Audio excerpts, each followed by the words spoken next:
Hi, today we are going to take a look at this electronic assembly I bought from eBay UK for £10 approximately. The thing was sold as matching resistors, but as you can see, so there is nothing to do with matching resistors. We can see that we have two input pressures here. So you see, this is the sensors for an air data computer. We have the static pressure here, which is fed to these two transducers.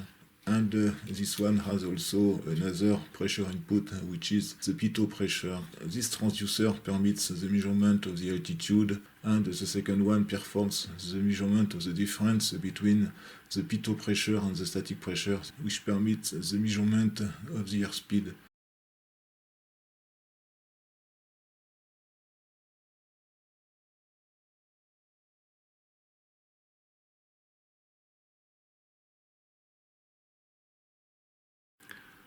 Oh, that's interesting. Look at that. We have here something which seems to be a zero detector. And we have here a voice coil.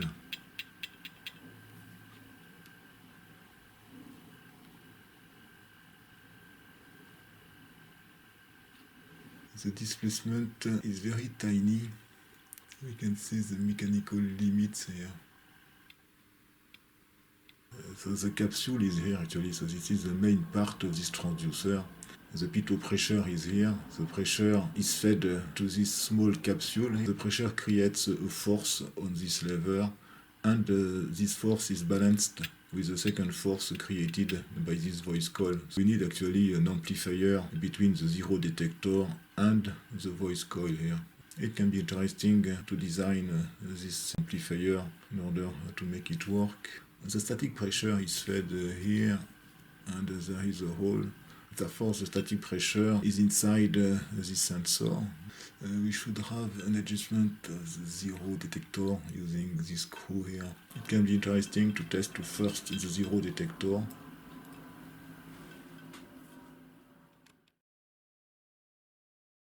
We can see that we have two tiny wires connected to this white stuff we can see here. So I think that we have here a temperature sensor, because one issue of this kind of thing is the variation of the magnetic field created by this magnet. So this is why I think that there is a thermistor for the temperature compensation of this transducer. There is a resistance of 57 ohms. I have connected the excitation coil of the zero detector to a function generator. Currently the frequency is 400 Hz, 3 volts RMS. The green curve is the excitation signal.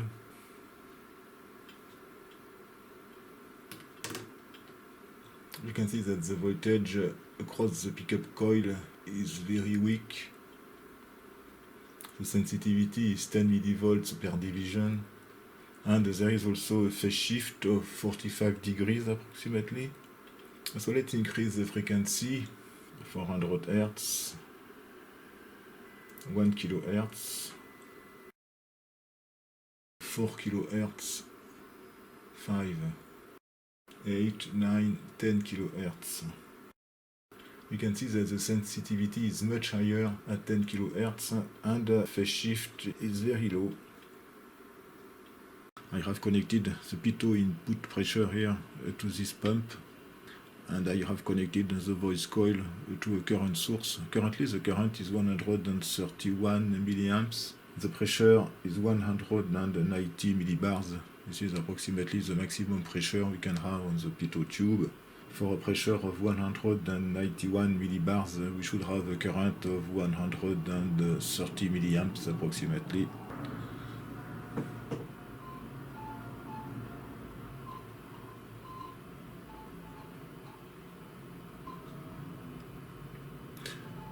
You can see the position of the voice coil. Here we have a pressure of 188 millibars, and here 196 millibars. The zero is somewhere in between, exactly here. So therefore we need an amplifier with the maximum output current of plus or minus 150 milliamps approximately. The maximum voltage is 3 volts. approximately.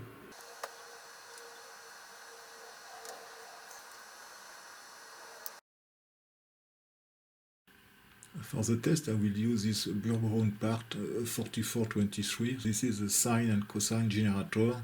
The frequency will be set to 10 kHz. For the phase detector, I will reuse this part AD532, which is an analog multiplier. I have designed a circuit for this transducer. The transducer is here. This is the force balance transducer. There is a bellow here. The bellow is sensitive to the difference between the pitot pressure and the static pressure. So therefore there is a force created by the bellow here, which is proportional to the difference between the pitot pressure and the static pressure. That is to say QC, the dynamic pressure. And there is another force which balances the force created by the bellow, which is produced by a voice coil. The third thing is a zero detector. It is a rotary zero detector. There is an excitation coil and two pickup coils which are in series and out of phase. Therefore, when the rotor is centered here, the resulting voltage is null. So there is here an oscillator which gives a sine signal at 10 kHz. So this sine signal is fed to the excitation coil through this voltage follower. There is a voltage of approximately 3 volts RMS at this output. The error voltage is fed to this amplifier. The gain is approximately 20. And the output is fed to this analog multiplier, an AD532. The second input here is connected to the reference sine signal. So therefore, at the output, there is a DC component and also an AC voltage. And this signal is fed to this integrator. The AC component is strongly attenuated. The output of the integrator is fed to this voltage to current converter. And the current output drives the voice coil. So therefore the voice coil generates a force, and this force reduces the error voltage until the error voltage is null here. The output is here. It corresponds to the current flowing through the voice coil, which generates the voltage across this current sense resistor of 25 ohms. We can see the circuit here on this prototyping board. The transducer itself is here. The pitot pressure here comes from this manual pump MG20. It is possible to adjust the pressure using this knob. Currently the loop is open. That means I have disconnected the voice coil here. On the scope we have the reference 10 kHz signal here. And in yellow there is the output of the multiplier here. So we can see that there is a frequency of 20 kHz, and we can see that there is a DC component which depends on the input pressure. The DC component can be positive or negative, and the DC component is null when this thing is stabilized.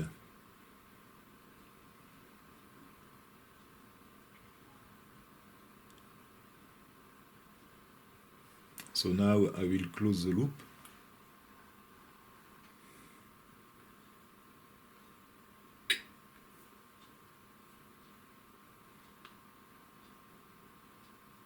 Okay, I will modify the pressure. You can see that this thing is stabilized.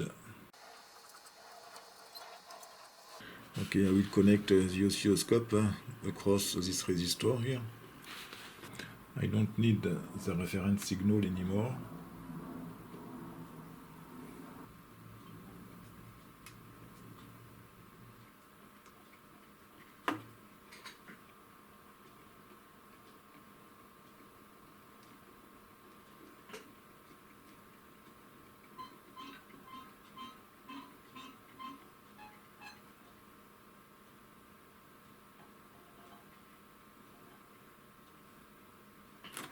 You can see that this thing works. I am curious to see the temperature stability of this transducer.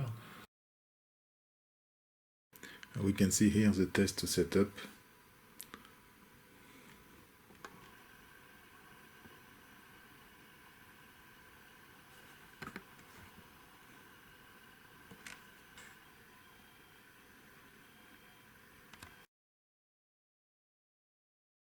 For each temperature, I will measure the output voltage for a null pressure for 100 millibars, 200 millibars, and I will measure also the resistance of the thermistor.